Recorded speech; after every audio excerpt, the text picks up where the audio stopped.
I'm going to show you 9 ways that you can increase the show up rate to your sales calls. Obviously it's great when you get a sales call booked in the diary, but there's still a big journey that most people leave untouched or untapped between the call being booked and the call actually taking place. And if that's like 24, 48 hours, the prospect has got a lot of time to get distracted with something else, book something else in, perhaps something happens at home. So what can we do? What can we put in place to make sure that people actually show up? Number 1 is keeping all communications simple, clear, and easy.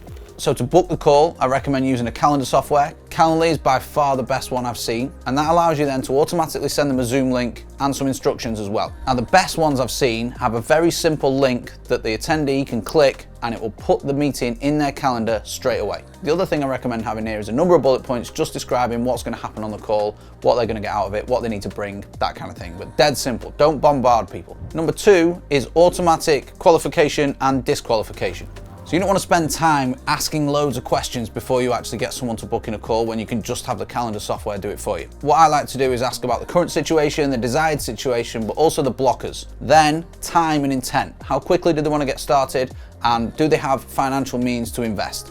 If one answer or more doesn't tick the box or isn't submitted in the way that you want, what you can then do is disqualify this person, or you could just DM them and ask them for a bit more context around the answer. Doing this is just going to eliminate any tire kickers and save a lot of time, because you don't want to be plowing 30, 60, 90 minutes into a call if there's a chance it's not going to have a positive result. What we like to do is zap any call bookings into our team Slack channel so we can see who's booked, when, and who the call's going to be with. That gives the whole team visibility. Now, even if you don't have a team, it's still worth having that visibility all in a centralized place. I hate email, so I would still, if I was you, just put it into a Slack channel. It's free.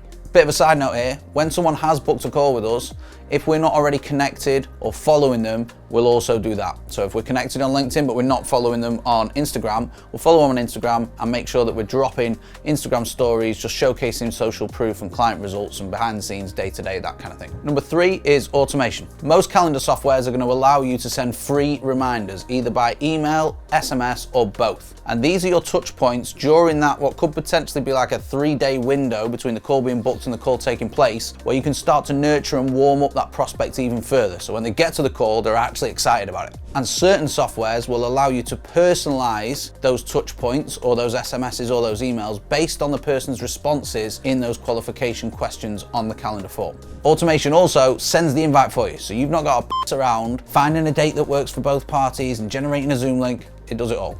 Number 4 is incentives. Now, we've not done this, but you could incentivize people by saying they get a free resource or something for free by turning up to the call.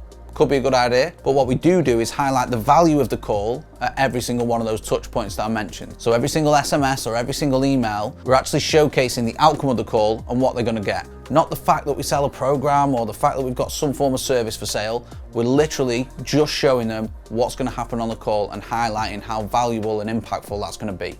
So now we've talked automation, we're going to move to number 5, which is personalization. Because automation's great, but most people can tell it's automated. How can you sprinkle in some personalization that actually gives that human touch? Well, one thing you could do is confirm their attendance via a phone call. So you can take the prospect's number from the qualification questions that you ask on the form and give them a buzz and say, hey, looking forward to speaking. Are there any questions you've got before the call? Now think how powerful that's going to be rather than just leaving it 3 days until the call actually takes place. You can also establish anything that might be going on in their head and squash any objections or pre-handle any objections ahead of the call itself.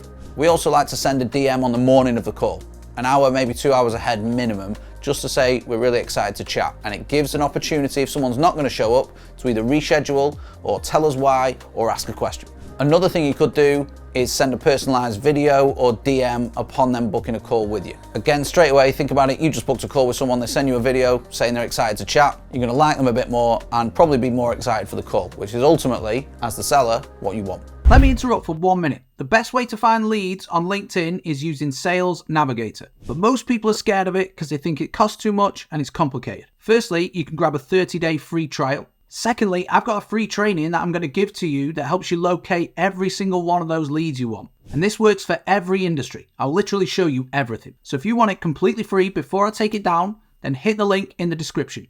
Without further ado, back to the vid. Number 6, you can increase show-up rate, but you can also increase calls by taking a look at your availability.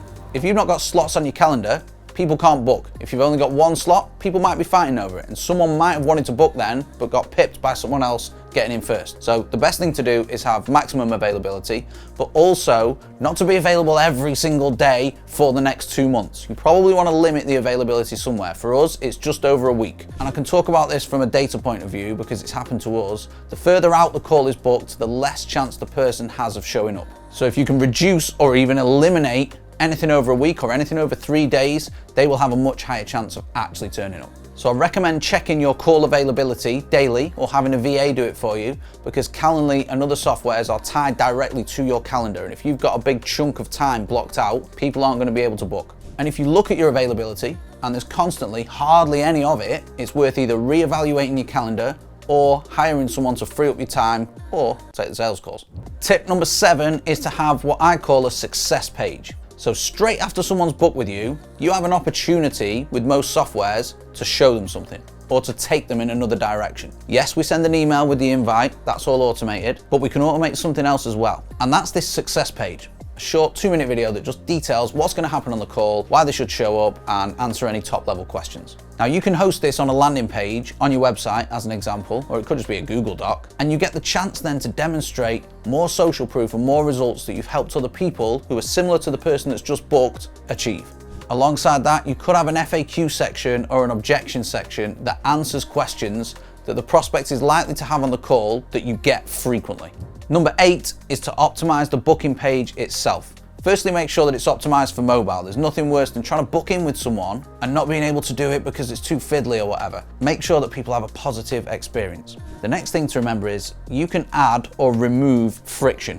Okay, you can either make it easier or harder to book a call with you. So if you're just starting out, you don't want to have much friction. You want people to be able to hop on a call as easily as possible. However, if you're getting swamped and there's loads of tire kickers or people that are just wasting time booking calls, you can add in more friction. And typically that will mean like jumping through a few hoops or answering a few questions. So you can make it easier or more difficult to actually hop on the call. Tip number 9, and this is a secret one, is to have a call abandon sequence. And this is something that we implemented, I don't know, like a year and a half ago, and it works wonders. So rather than just taking people directly to a Calendly booking page, we've put a landing page in place first where they have to submit their name and their email address. Then they can access Calendly. But what we do in the back end, after they put their email in on the landing page, is actually capture their details and send them to our website and apply a tag saying started booking.